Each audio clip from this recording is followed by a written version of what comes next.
Okay, a few professions things then. So, professions can have the very best gear, and it's not going to be a huge gold sink. Big! Yeah.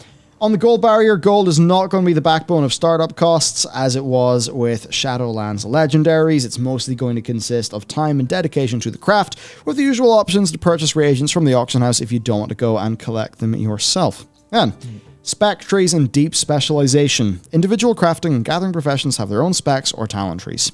Not only do you spec into armor smithing like back in the day, but you can further specialize into, say, plate and helms, and then further into bonuses and types.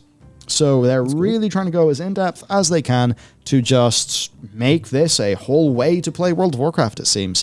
Their aim is for you to be able to set yourself apart from other crafters on the server, where you can either provide a service to friends or guildies, while also, being a part of a big competitive niche. You'll eventually be able to make everything, but that's a long-term completionist goal.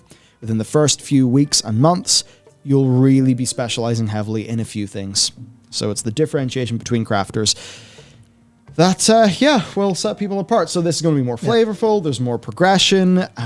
There's probably more ways to earn money that don't completely involve cornering a market, but we kind of just have to see how that economy stuff plays out. Yeah. A really crazy thing is Mythic tier gear. Yeah, that's a brave one. I think there's definitely so many things they're doing that, in my first thought is, what on God's earth are you smoking? And the more I think that, the happier I am. Because if I trust them, it's like, yeah, fuck it, break this game apart, rebuild it better, go for it. As Kevin Jordan said a few times in a stream, what was it he said? Love knows no fear, fear knows no love. Fear knows no love. Yes. So if you're always designing afraid of what people will do, then you're not going to really design cool things that grab people and are really enrapturing. Yeah. So, how do I put this? They should probably design from the perspective of fuck what players think, engage with how players will enjoy our game when it's out. So what this though means is you're not, Ian was clear, you're not just going to go and buy 15 WoW tokens and have Mythic gear. Yeah. You're not going to have an auction house flooded with this stuff, I hope. So dedicated crafters will be able to make the best stuff. You will not be able to roll up to the AH and buy a full set of Mythic gear. Having some requirements on getting BOP reagents that drop from hard endgame content will still retain that level of accomplishment involved in getting the gear. So this is just something where we're going to have to wait and see how it ends up. There could be an example, though. Let's just say you get yourself that BOP reagent in the raid. Hello, Lost Ark.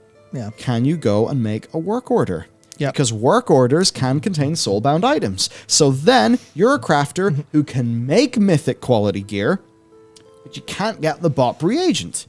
But because you're so deeply invested in blacksmithing that you could make that Mythic thing, and Mythic Raiders, you're going to be able to command a price for all your time and investment and dedication. Yeah, well, impressively, Vanilla Alexander, one of the members, said, kind of behind on the live stream, but I think work orders could be used as bad luck protection. So yeah, absolutely spot on. That's exactly what I think the very obvious version of this is. It is, hey, we've got a deterministic backup for raid gear. Oh, shit. And better yet, if true, then you fuckers are smart. If better yet, well, I mean, it's kind of Lost Ark anyway, but so I'll not give them any credit for their hard work whatsoever. They're just copying from other games. Honestly, yeah, it sounds great, but that adds, especially if that BOP reagent is personal loot and tradable, then suddenly you've got this idea of you can keep the, I got this thing from the raid, it's mine, I have it, it's great, it's mine, and then that stays intact, right? But then you get the one that's always tradable. Someone gets that and goes, well, I also got some loot. Hey, Guildie, would you like to go and craft something? Have you got the money? Stuff like that. And I think that is actually really cool.